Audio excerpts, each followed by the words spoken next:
Hi, I'm Roger Wakefield, and you're listening to Awaken Nation with Brad Szollose. A huge shift is taking place on planet Earth. People seem to be waking up. Tired of the way things used to be, they are creating something brand new and changing the world we live in. My name is Brad Szollose, and I get to sit down with the next generation of idea makers, the disruptors, and the game changers. Everyday people, just like you and me, from all over, who are doing amazing things. Welcome to Awakened Nation. Roger, how's it going, my friend? Going great. Good. Welcome to the show. Thank you, Brad. Yeah, you're looking dapper today. I see, for those of you who are watching on video, you have a blue Roger Wakefield dress shirt on today. I love it. You have them in, what, a dozen colors? They're about. I got in touch with Wrangler and found out what all colors they had and picked out one of every color, and it's been great. Good. I'm excited to have you on the show because you are one of the top YouTube influencers out there, and it really came about by accident. And I want our listeners to know all about you. And by the way, I just want to say this right off the bat. If you don't know what Roger looks like, all I have to say is if I'm ever in a bar fight, I want Roger Wakefield standing next to me. You look like the toughest guy in the room. I take that as a compliment. It's funny because I used to be in the bar business, and I started out as a bouncer in a Tejano bar. Wow. So, lots of experience. Wow. Well, let me read your bio real quick. YouTube sensation Roger Wakefield, lead AP, is a master plumber with over 40 years of experience as a plumber in the great state of Texas and is the founder, owner, operator of Texas Green Plumbing. Not only is he a green certified business owner, speaker, and trainer, Roger has become one of the top YouTube influencers in the world with over 35,000 subscribers and over 2 million views on his YouTube channel. Please welcome to Awaken Nation, Roger Wakefield. Brad, thank you so much. That makes me feel good. I love that. Sure, brother.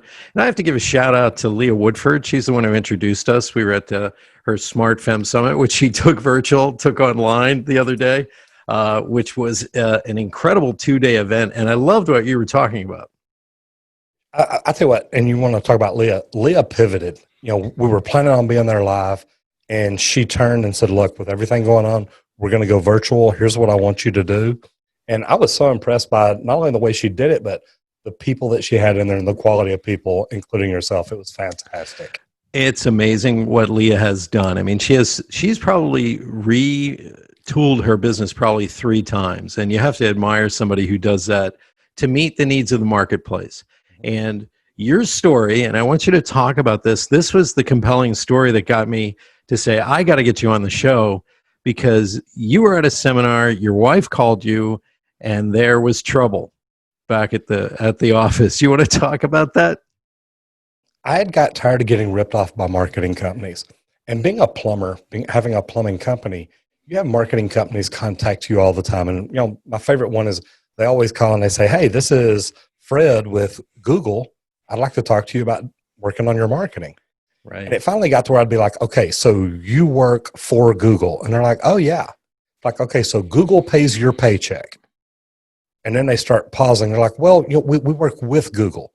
I said, look, I'm doing pay-per-click. I work with Google too, so I can say the same thing you are.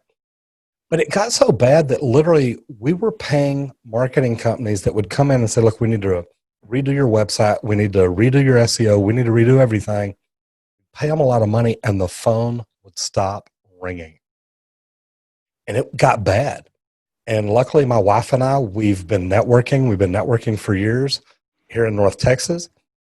And I told her, I said, look, and I'd started talking to other marketing companies about learning social media. And it literally, some of them will be like, okay, tomorrow's National Pizza Day. Put up a post about Happy National Pizza Day. And I'm like, okay, wait, what's that got to do with plumbing? Exactly. And it blew my mind, but that's the kind of information I was getting. So my wife and I talked. I decided to go to an event out in San Diego called Social Media Marketing World. And I walked in, and I'm an early riser. And of course, I'm in California, so I'm really early riser.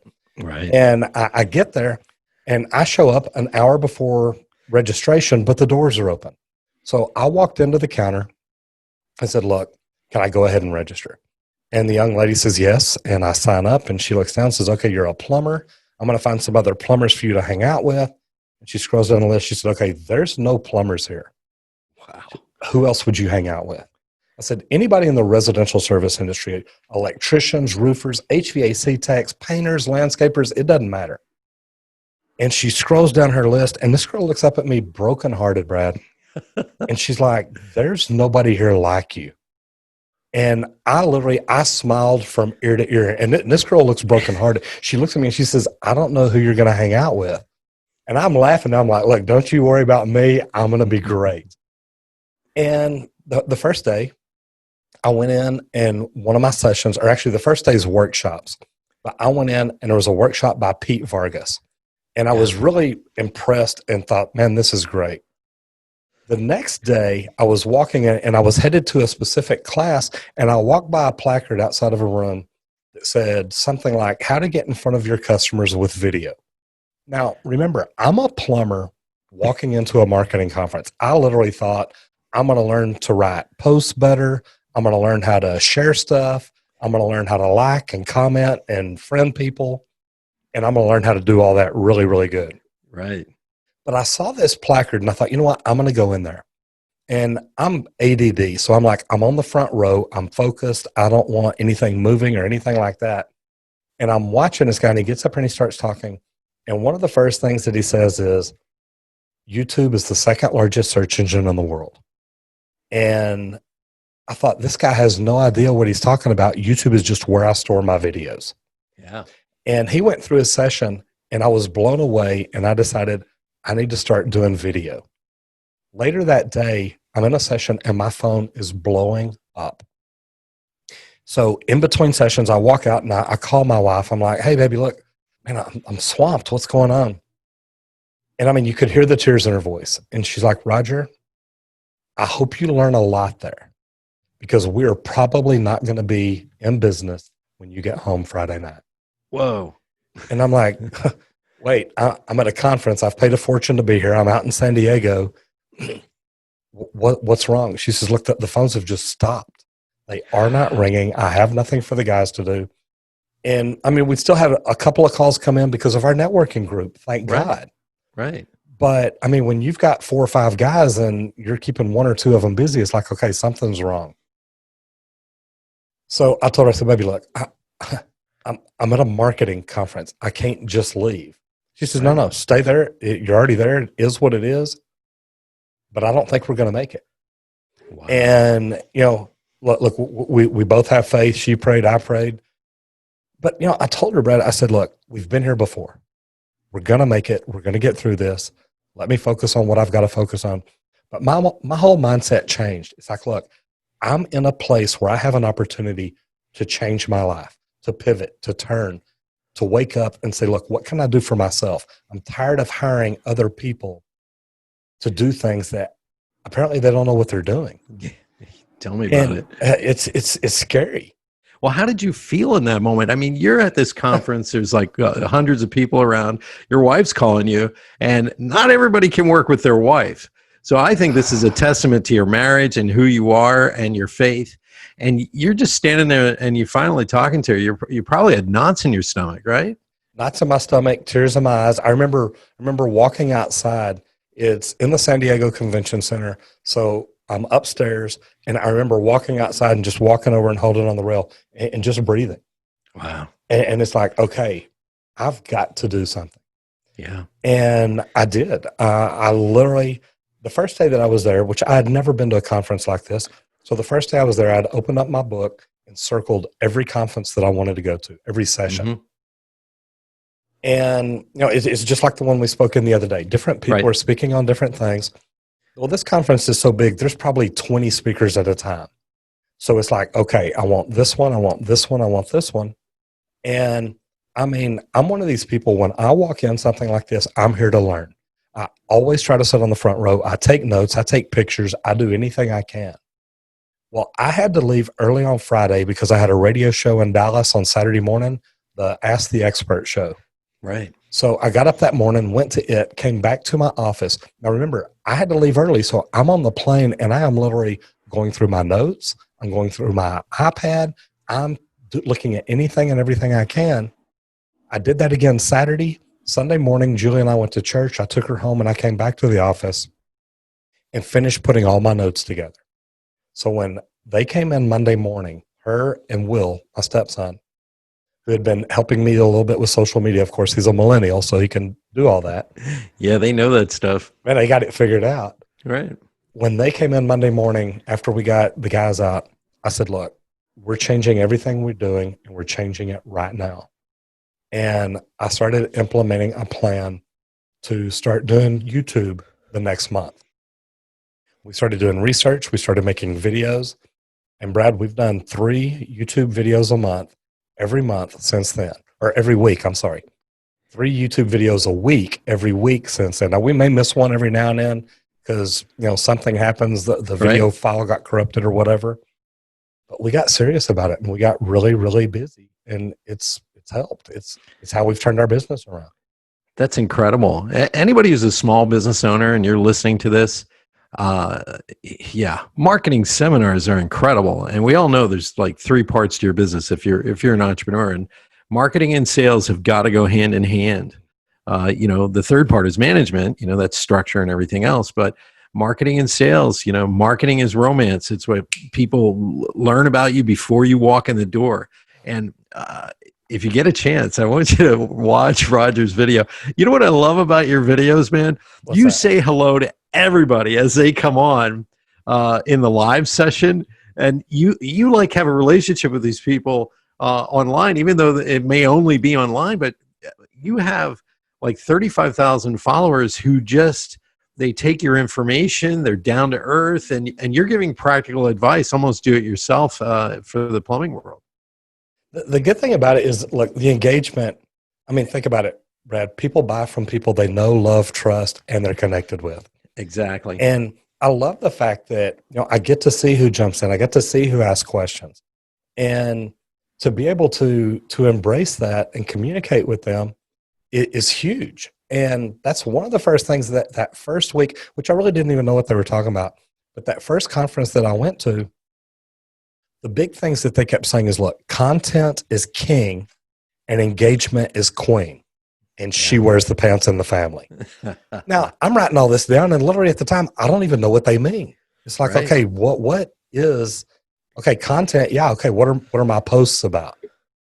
But engagement, and I'm like, okay, wait, I'm married, so, engagement is completely out of my mind. But I didn't get all that. I didn't understand it. I mean, literally, when I walked in, I'm a plumber thinking he's walking in, learning how to do Facebook posts and likes and shares and things like that.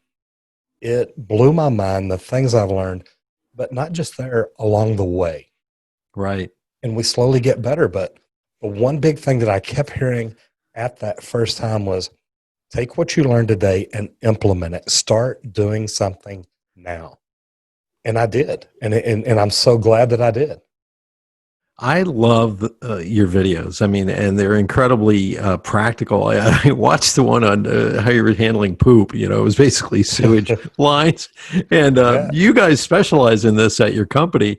But, you made me think of stuff I didn't think about. It's like when you cut that line open, there's stuff in there. Hello. And it's going to spill out. And then you carried it over into what to do post-COVID-19. A lot of things I didn't even think about, and that's what I think is the power of your videos. You give practical advice on how to do some of this and what to look for when a professional comes to your front door. And also what the plumbers need to be concerned about in this day and age, which is it's a testament to your work ethic and your care about the industry. I love our industry. And in Texas, we're fighting for our license between the governor and certain politicians. They want to make either the license go away. They want to make it go under another agency. There's a lot of different things they want to do. And I believe in the system that we have now because Texas is one of the most stringent testing states that there is for a plumbing license. But I believe it should be that way. It should. I agree. And there's a lot of states out there that don't even have a testing system in place. So I believe in that and I fight for it. but I talk about it in my videos. But I've got people that want to get in the trades watching my videos. I've got people that are in the trades that want to be the best plumber or even tradesman. It's got to where a lot of people in my videos aren't even plumbers. They're carpenters or they're HVAC techs. But they listen to me and they're like, Roger, everything you talk about, I can use in my trade.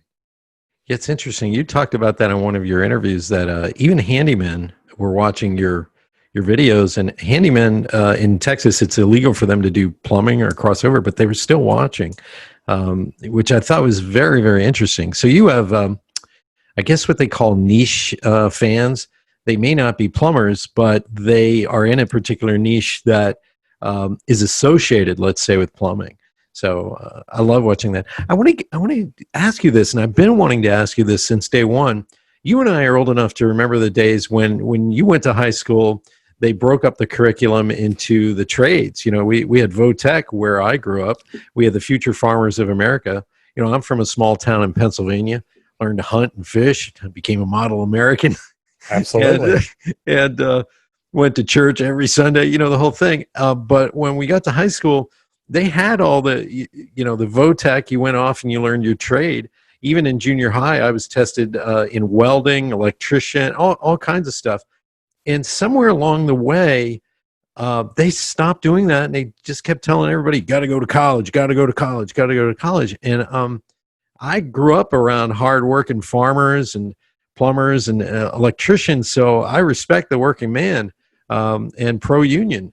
So what happened, Roger? Can you take us down that road? I don't know what happened. It went downhill quick. Yeah. I mean, it did. And I was like you. I was in metal shop classes. I was in woodworking classes. Me too, yeah. And I loved it. I mean, literally, one of the classrooms next door to me was cabinet making. And it was a 4-hour class. So, I mean, you were in it all morning long. And then after that, you had to take, you know, reading, writing, and arithmetic. Mm-hmm. But I always thought, man, why didn't I do that? And I'm really lucky because when I got my junior year in high school, I was stupid enough that I knew everything in the world. So I quit high school. I got a job. I was managing a restaurant. And a buddy of mine came up to me one night. And I mean, we were best friends growing up. And he looked at me and said, look, are you going to do this forever? I'm like, man, I am 16 years old. I am managing a restaurant.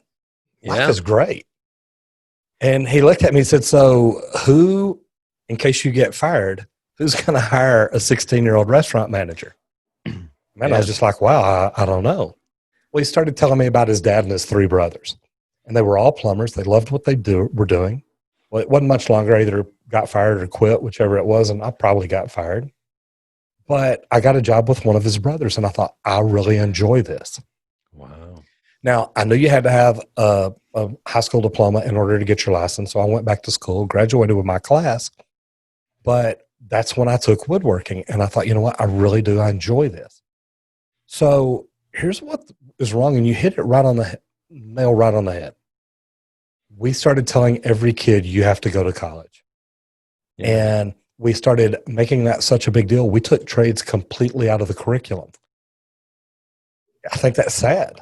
Now we're trying to put it back in. Yeah. It makes no sense. My best friend, give a shout out to Dieter Hauer. He was in the computer industry in the late 70s, and it was such a new industry. They didn't know what to do with him at Votech. So they taught him electronics. That's all they had. You know, they didn't have computers in the schools a lot of times. So he learned electronics, and he wound up going to a trade college, which is what I did. I went for graphic design and illustration to a trade college because I wanted to get my hands dirty in the field right away. And back then, we worked with a draftsman's desk and a light box, and, you know, you did everything by hand. Mm-hmm. I think what happened is, you know, it wasn't glamorous anymore. I guess it was for the next generation. And of course, the high schools were pushing for college. But my dad, this is the funniest part, and you probably have stories of, you know, family members, dads and uncles and stuff. But my dad could build anything. And my dad was a chiropractor and an accountant. And so for him to be able, like, he could build a house, he could do the plumbing, he could do, and I asked him where he learned all this, and he learned it in junior high to high school. And I used to complain about this, but, in the 70s, my dad decided, the early 70s, to build me my bedroom up in the attic. And I thought this would be so cool. And he wouldn't tell me what he was doing. And I walked in, and it's the third floor. I'm 6 inches away from a black tar asphalt roof with no air conditioning in the summer. And so I walked in, and he goes, ta-da. And the furniture looked weird, but here's what it was. You're going to love this, Roger. It was his wood shop project when he went to high school during World War II. And he brought it out and put it back together for me during the Carter administration. So it was beautiful. And I couldn't believe, that my dad had built all this stuff, bookshelves, desks, everything. And that's what they did with men, young boys back in those days. If you went back 100 years, most men knew how to build a house or lay a foundation or do all this. Then I remember it's my generation, who's a cusp baby boomer. They started to put us in home economics and started to teach us how to cook. And we stopped building. I was like the last class to get wood shop and metal shop. And I was probably right there with you. I graduated high school in 82. Mm-hmm. And I remember taking home economics, sewing. I had to make a shirt, but you know what? I knew how to do it. I made a denim cap. Whatever 70s. It takes, absolutely. Yeah. The neat thing about it is I knew I could do it because look, I've worked with my hands my whole life. In the fifth grade, I started working with a farmer down the street hauling hay, and luckily for me, it was really funny because now by the time I get to high school, my freshman year, which I played quarterback, started in the first grade. But by the time I get to high school, my freshman year, I've got these broad shoulders. I can bench press 300 pounds, and I'm a linebacker on defense and quarterback on offense. And I had to work out with the linemen because most of the backs couldn't lift as much weight as I could. Wow. So it's like, okay, we're going to move you around. But I loved it because, man, me and every member of the team were great friends because I ended up working out with all of them somewhere along the way. That's awesome. You look like you're an athlete. That's what I commented. Because those of you who don't know what Roger looks like, he has a shaved head and he has the big handlebar mustache coming down silver. You look like my stepbrother was a biker. You look like half of his friends, hanging out. It's like, hey, what's up? But you look tough. You look like a plumber. Like you could handle yourself. Well, I've been plumbing for 40 years, and it's funny because I get out of it every now and then. Brad, I got my cosmetologist license. I used to be a hairstylist. Nice. I used to be a massage therapist. Like I said, I've been a bouncer, a bodyguard. I've done concert security. I've done so many different things, but I always get back in plumbing because I love what I do. Yeah. And it's really neat now because, like you said, from my live the other night, so many people are reaching out to me saying, look, I don't know what's going to happen after this virus. I don't know what kind of a job I'm going to have to go back to. I don't know what kind of career opportunity is going to be available for me. And I've even got college students saying, look, I just graduated college and I don't know that I'm going to be able to get a corporate job anymore. Yeah. But plumbers are working every day. And, plumbing, if you look at the essential map that they drew, they've got water listed on there. And plumbers are the people that are responsible for getting it from the meter into your house, back through all your fixtures and back out of the house so it gets away safely. Yeah. So we've all got great, safe drinking water. I don't know what happened. We talked a little bit about what happened along the way, but I was always taught you respect what a man does for a living to put food on the table. And somewhere along the line, people started to turn their nose up at that stuff. I'm never afraid of hard work. But I have a great story. You're going to love this because it harkens to our childhood. My first real job was at Hershey Park in Hershey, Pennsylvania. And I was a barker, and I had to wear a uniform and everything. It was a ridiculous uniform for the first 2 years. I eventually became assistant manager. But I remember when I was 17, I came home, and our house was out in a rural area. And I pulled up into the driveway. The sun had just come down, and I see spotlights in the backyard. And I'm thinking, oh, boy, my dad's doing something back there. I better hurry up and get the hell out of here. So my dad sees my car pull in. He just, with his fingers, like, get down here. My dad is the first generation of Hungarian immigrants to be here in the United States. So he's not playing with me at all. He Mhm. says, "Go put your work clothes on." I'm like, "I got friends with, I got plans with my friends, Dad." And he's like, "I don't give a damn. Yeah. Go put your work clothes on," because we're digging a ditch. Him and a friend were out in the backyard. We had a pump house because we had our own water system, but it kept freezing in the winter. So he's dropping it 2 more feet. So back then, and you know this, you don't argue with your father. You call your friends, say, "Sorry, guys," you go put your work clothes on and you shut the hell up and you do the work. So we were out there in the dark with these industrial spotlights on, digging this ditch, probably 7 feet down. And I don't think I got to bed till like 11:30 midnight that night after a 10-hour shift at Hershey Park. Mhm. So hard work is ingrained into me. Probably you as well, right? I love it because that's my biggest thing is I get frustrated. My son was talking to Julie, my wife, and he told her one day, he says, "Look, Dad used to work 94 hours a week." And where he came up with that number, I don't know where he was counting or what all he was doing, but I've always, even when I had, my job in the union where I was supervisor for a big plumbing contractor, a mechanical contractor, I'd work 40 or 50 hours a week there. I'd work, 20, 30 hours a week at security doing three, Yeah. 4, 5 security shows a night. And then on the weekends, I had a bartending job somewhere. Right. And I'm like you. I'm used to working hard.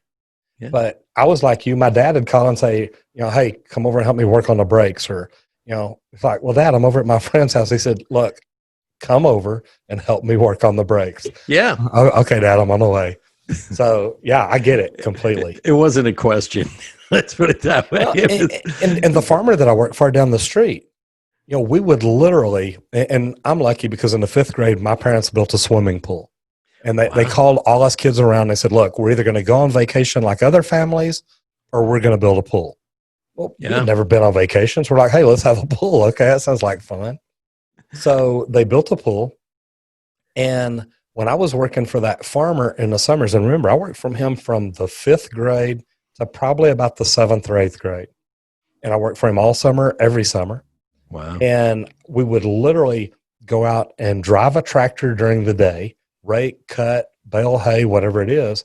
Then we'd go home 5 or 6 o'clock, eat dinner.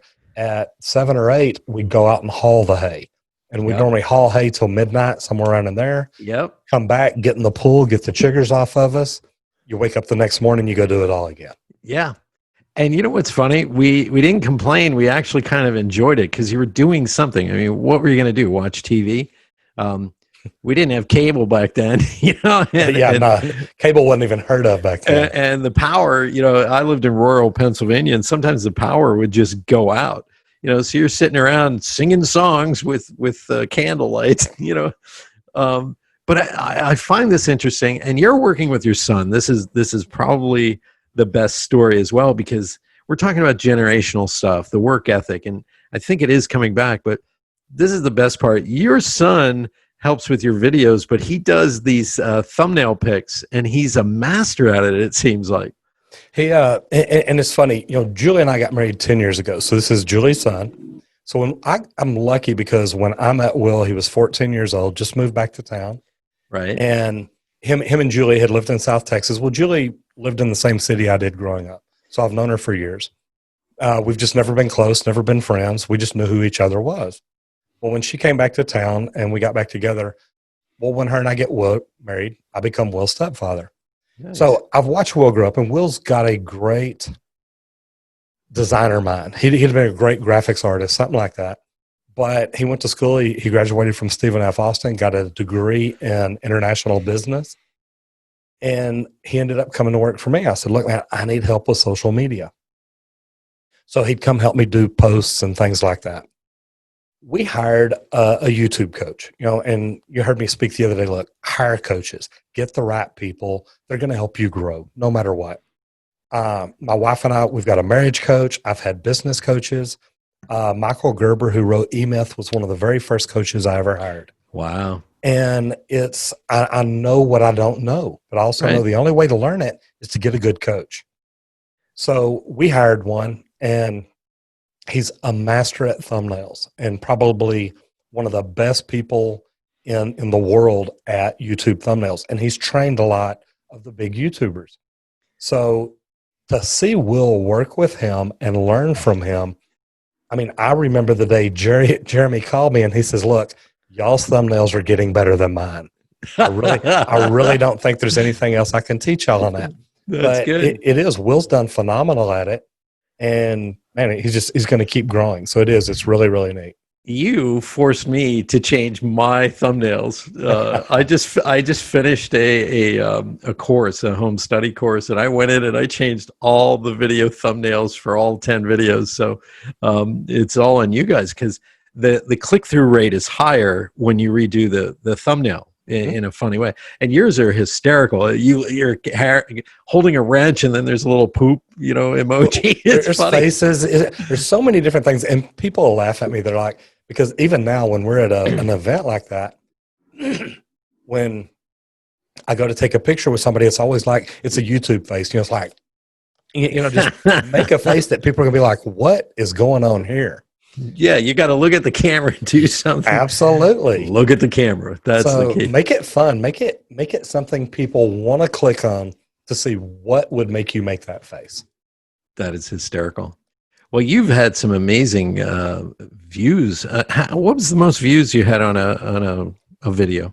It's really crazy. It was last week, and we cannot figure out what it was, but we had one day that we had 37,000 views. Wow. And that is the most views we've ever had in a day. Actually, it was almost 38. Most views we've ever had in a day.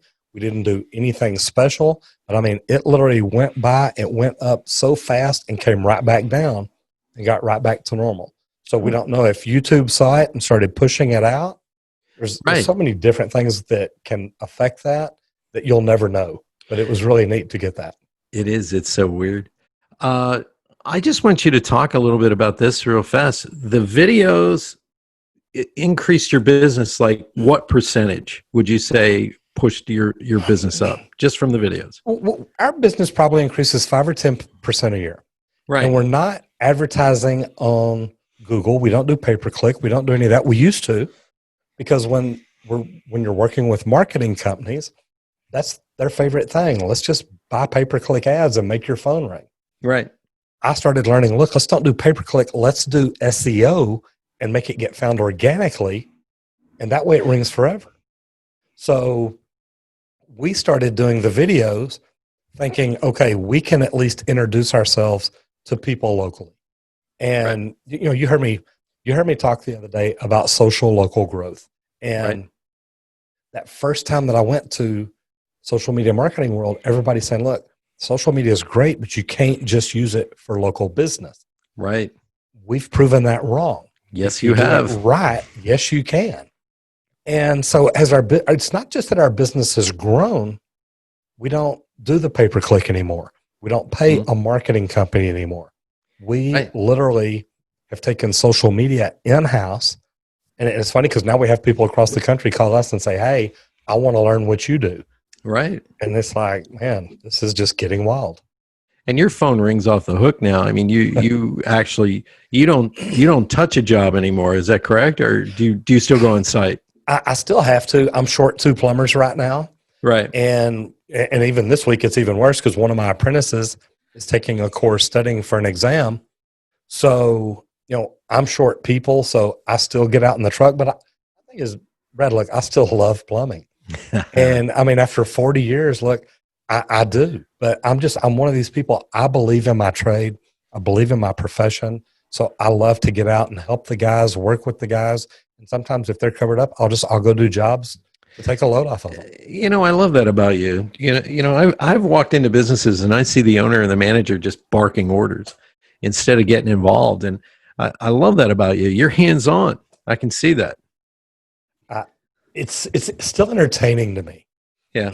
And I love the fact that I've got such a good knowledge of plumbing that when I do walk into houses, I can see the problem. Right. And even some of my apprentices are like, how did you even know to look at that? It's called experience, baby. And you can't just learn it overnight. No, you can't. Well, you and I are a lot alike. My dad grew up during the Great Depression, And so he just, you got to have a job, So I've done everything from dig ditches, clean bathrooms. I used to drive auto parts truck. And of course, they gave me the worst van. It had no heat. It had a hole in the roof because somebody rolled the van.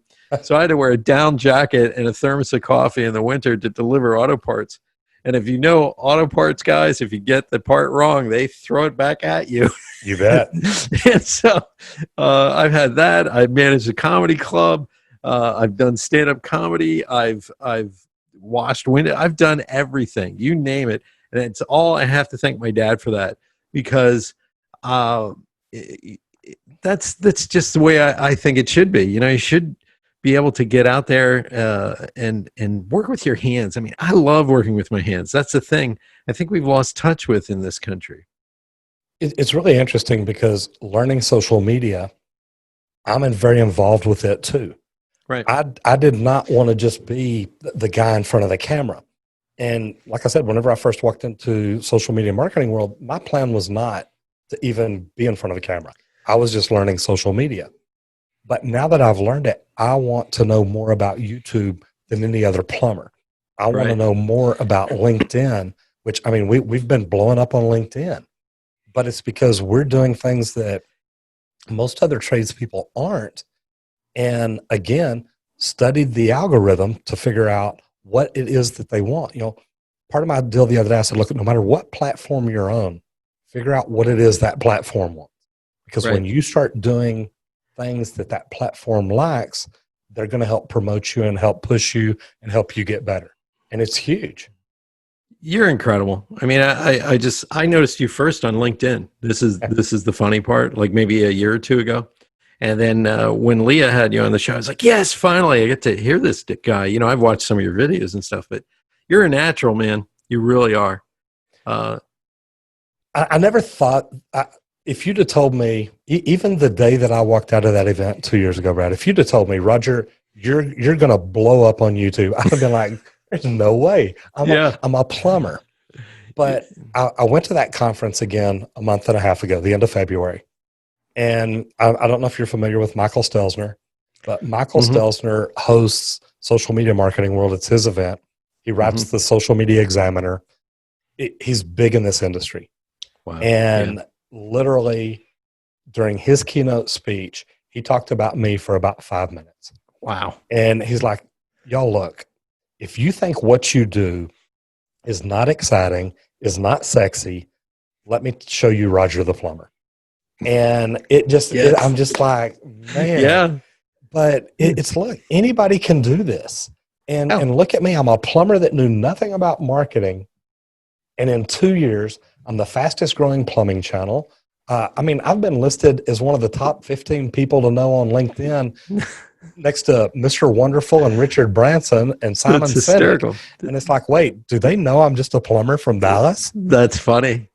Well, you were the only guy at the marketing conference. Man, boy, and that's a plumber.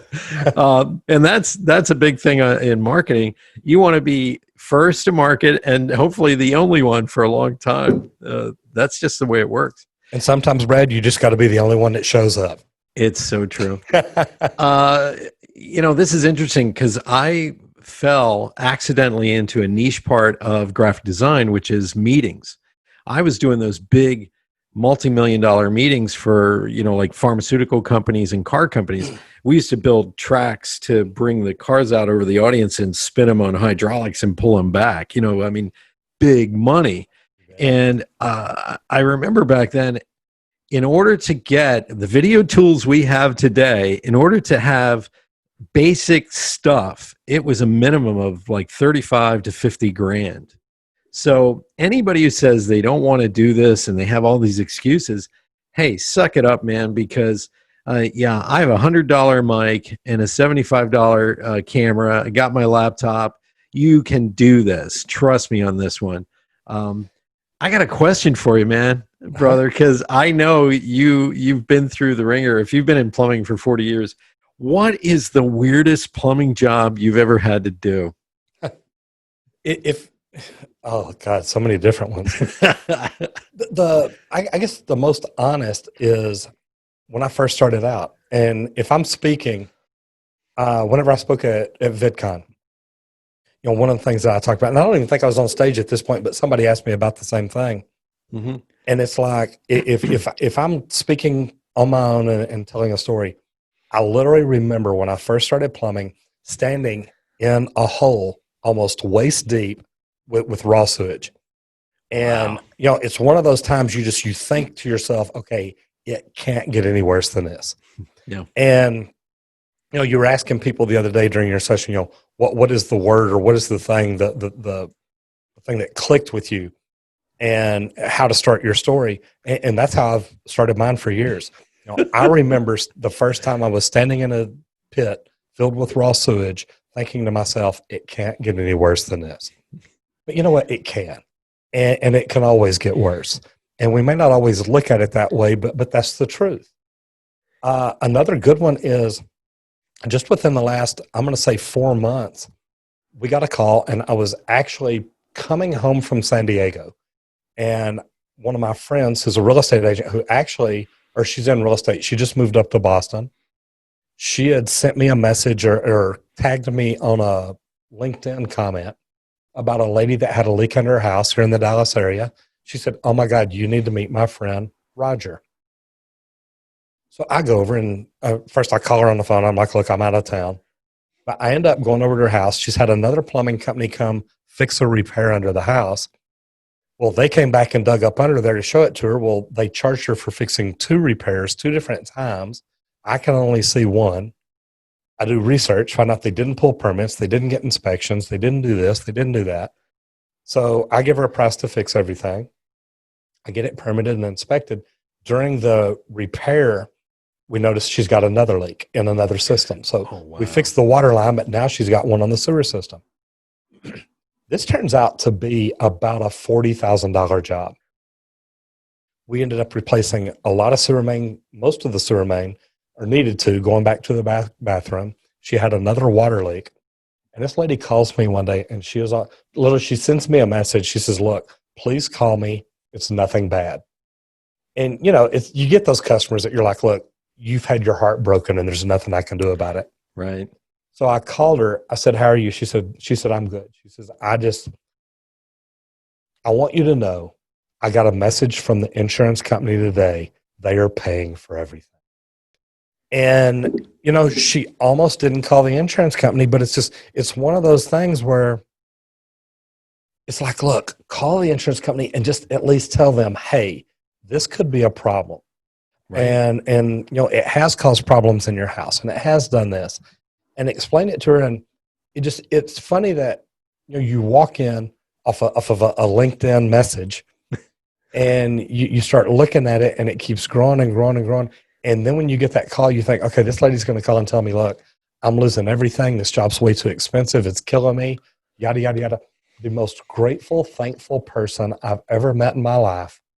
And just on it. And she even sent me a message this morning. She says, "Look, I just wrote a post about the first half of our story and how I met you and how grateful I am that you came into our life." And it just, man. That's fantastic. Ladies and gentlemen, Roger Wakefield. How do we get a hold of you, Roger, if anybody needs you for plumbing work or to go to your YouTube channel? What do we do? YouTube channel is probably the best. You can find me under Roger Wakefield. Actually, right now, you can go to www.rogerwakefield.com. It goes there. And connect with me on LinkedIn. I love helping people learn how to use that platform. That's incredible. Thank you, my friend. Now, thank you, sir. We're going to go into the lightning round. I like to ask questions so that my viewers and listeners can get to know you a little bit. So my first question is this. What do you miss most during the COVID-19 lockdown? What do you miss most? Just the camaraderie. I'm a people person. I'm an extrovert. I can walk into a room with 1,000 people and know every one of them before I leave. So I miss that. Yeah. I think you and I have that in common. My grandfather and my mom were people.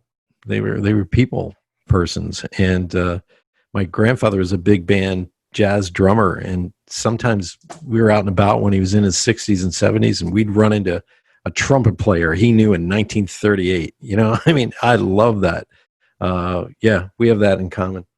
The second question is, What's your favorite memory?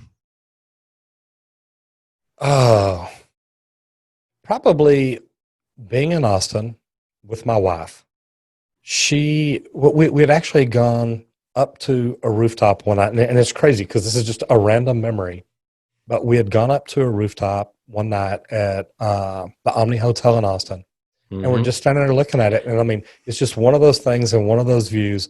And I thought, you know what? Life is beautiful. It is. And that's just, it's huge. That is amazing. I've been to that hotel. I've been the keynote speaker down in Austin. Love Austin, Texas. But oh, you and me both. My sister has a house out on Lake Travis. I mean, like on the cliffs. Whew. And she's got like a 8-level outdoor retaining wall, a little trolley or tram to get you down to the boathouse. Wow. Oh my God, I love it. That is my dream place, Austin, Texas. Austin is beautiful.